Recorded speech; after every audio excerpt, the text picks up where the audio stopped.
Hello guys, welcome to my YouTube channel. আজি মই আপোনালোকৰ লগত আলোচনা কৰিম যে BA BCOM BSc 6 সেমিষ্টাৰত এক্সাম ফৰ্ম ফিলআপ কেনেকৈ কৰিব।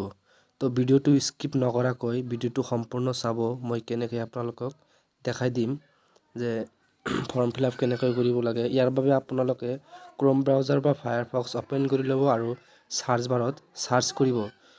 সাৰ্চ বাৰত GU পৰ্টেল বুলি সাৰ্চ কৰিব। লিখিব GU পৰ্টেল। GU পৰ্টেল বুলি সাৰ্চ কৰাৰ পিছত ওপৰত যেটো গুৱাহাটী ইউনিভাৰ্চিটিৰ ফাৰ্ষ্ট পেজ আহিব তাত ক্লিক কৰিব। guportal.in এটো গুৱাহাটী ইউনিভাৰ্চিটিৰ অফিচিয়েল ওয়েবসাইট হয়। তাৰ পিছত আপোনালোকে ফাৰ্ষ্ট পেজত ষ্টুডেন্ট পৰ্টেলত আপুনি ক্লিক কৰিব। ষ্টুডেন্ট পৰ্টেলত ক্লিক কৰি দিয়াৰ পিছত আপুনি লগইন কৰি ল'ব। আপোনাৰ এপ্লিকেশন আইডি, ৰেজিষ্ট্ৰেচন নম্বৰ বা ৰোল নম্বৰ দি আপুনি লগইন কৰি ল'ব। তাৰ পিছত ক্যাপচা বহাই দিব। ক্যাপচা বহাই দিয়াৰ পিছত আপুনি লগইনত ক্লিক কৰি দিব। ক্যাপচা বহাই দিয়াৰ পিছত লগইনত ক্লিক কৰিব। তো মোৰ এটা মিস্টেক হৈ গৈছিল। তো ক্যাপচা বহাই দিয়াৰ পিছত আপুনি লগইনত ক্লিক কৰি দিব। লগইনত ক্লিক কৰি দিয়াৰ পিছত চাব আপোনাৰ আইডিটো লগইন হৈ গ'ল। তাৰ পিছত আপুনি ৰেগুলাৰ বেচ এক্সাম ফৰ্ম ফাৰ্ষ্টৰ যেটো আছে এটোত ক্লিক কৰিব।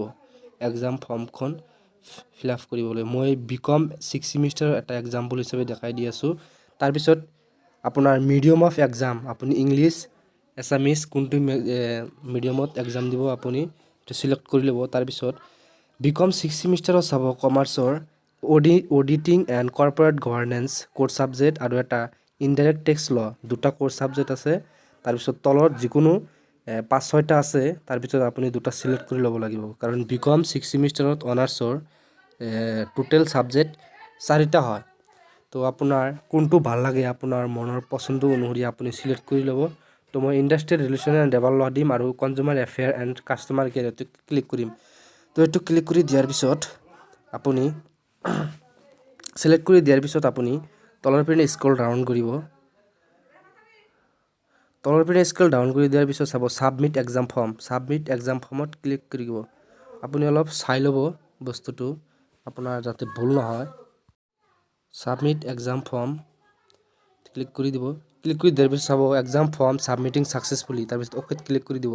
ওকেত ক্লিক কৰি দিয়াৰ পিছত তলৰ পিনে স্ক্ৰল ডাউন কৰিব আৰু তাৰ পিছত এটা টিক চিন দিব লাগিব। I hereby declare that all the information stated above is correct and if there are any dispensation found my exam form may be cancelled. এটো টিক চিন দিয়াৰ পিছত এক্সাম ফৰ্ম সাবমিট এক্সাম ফৰ্মত ক্লিক কৰি দিব।